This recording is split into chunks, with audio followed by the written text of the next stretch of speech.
saya akan menjelaskan tentang trauma and treatment of pain.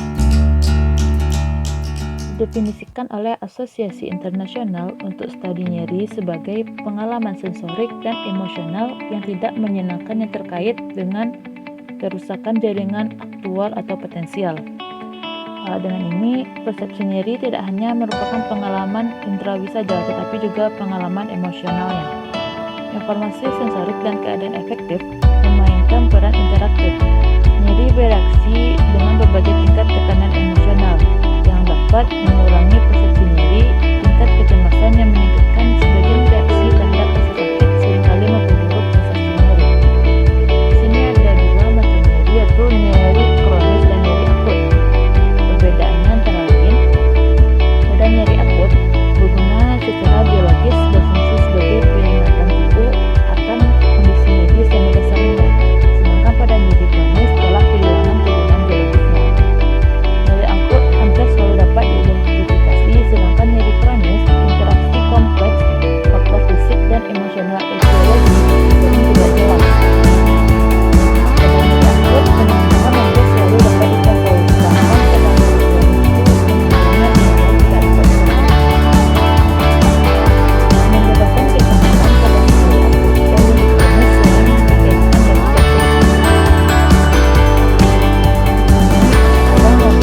psikologis dari nyeri pendekatan psikodinamik yang menekankan pada etiologi psikologis dan nyeri. Rasa takut sebagai ekspresi gejala dari konflik bawah sadar yang menjadi kesadaran. Ini sudah dievaluasi oleh Mazik and Well, cara kita berpikir tentang nyeri dengan teori kontrol gerbang. Mereka untuk pertama kalinya, teori nyeri menggabungkan fungsi otak yang lebih tinggi seperti kognisi dan pengaruh. Teori tersebut mendalilkan adanya gerbang tulang belakang di tanduk punggung kolom tulang belakang yang memodulasi sel transmisi yang dipengaruhi oleh sel penghambat dan fasilitatif. Secara signifikan, teori tersebut mengendalikan bahwa keadaan konektif dan efektif dapat membantu membuka atau menutup gerbang, meskipun teori telah direvisi karena fenomena psikologis tersebut. Ini adalah sebagai dua modal perilaku, terutama pembuktian modern yang disebut oleh William Glasgow.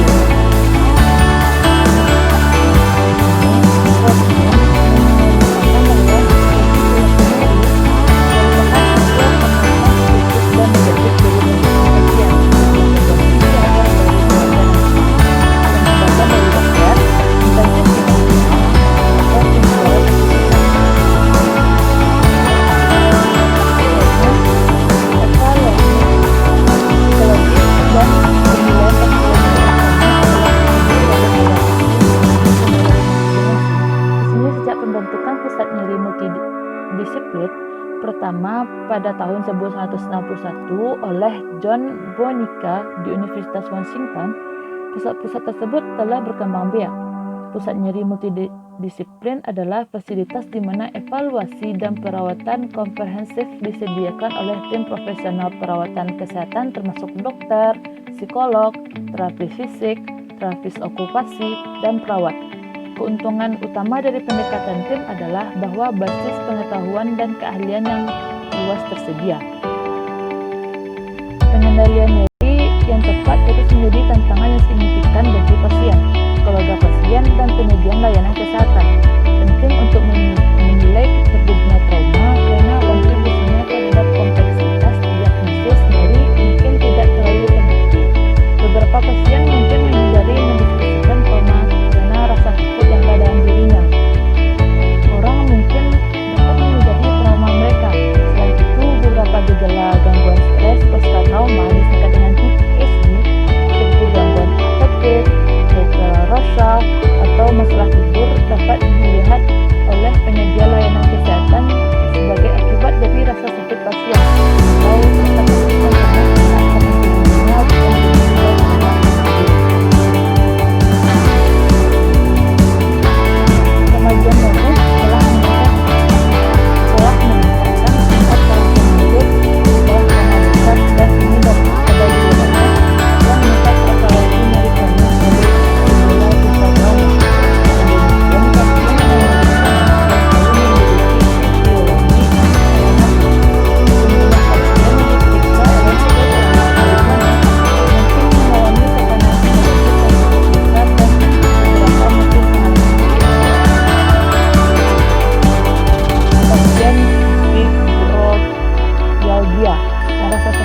berkembang saat sebagai akibat dari MIA dibandingkan dengan pasien fibromyalgia yang rasa sakitnya tidak terkait dengan MIA mengalami peningkatan 3 kali lipat pada PTSD atau fobia.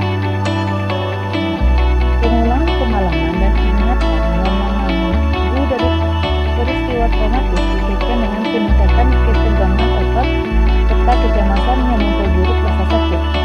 PTSD telah berteori menurunkan ambang nyeri karena perubahan neurobiologisnya itu seperti perubahan pelepasan norepinephrine atau penyebab hormon dopamin. Secara klinis, studi mencatat bahwa pasien yang datang dengan sindrom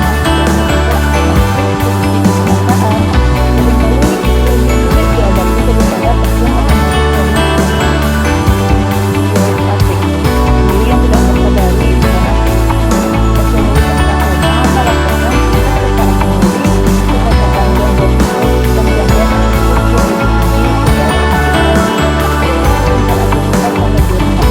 kepada pasien nyeri idiopatik. Selain itu, pasien nyeri traumatis yang secara signifikan lebih banyak menerima obat opioid dan diobati dengan blok saraf.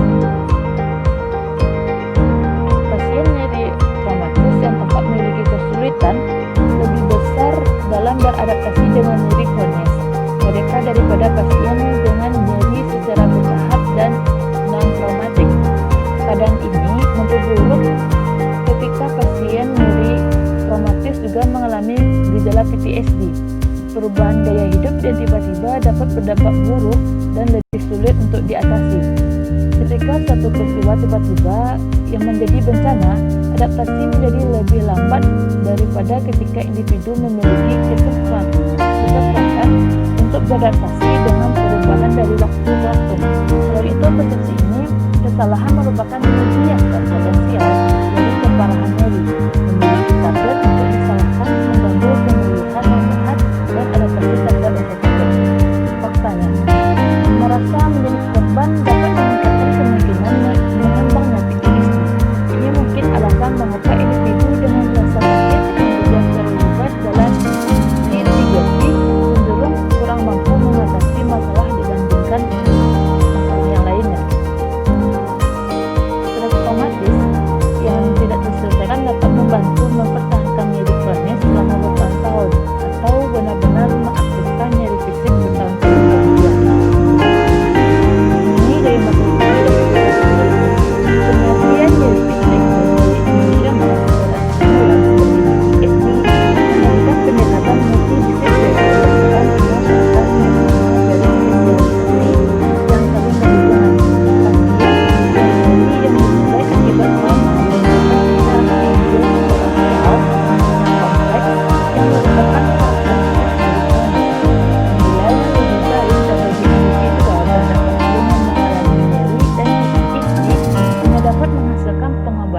lebih efektif untuk populasi yang sulit diobati. Menargetkan gejala PTSD sebagai fokus terapeutik utama dapat membantu program nyeri kronis meningkatkan hasil pengobatan untuk banyak masalah yang dialami pasien. Nah, itu yang dapat saya jelaskan tentang trauma and treatment of pain.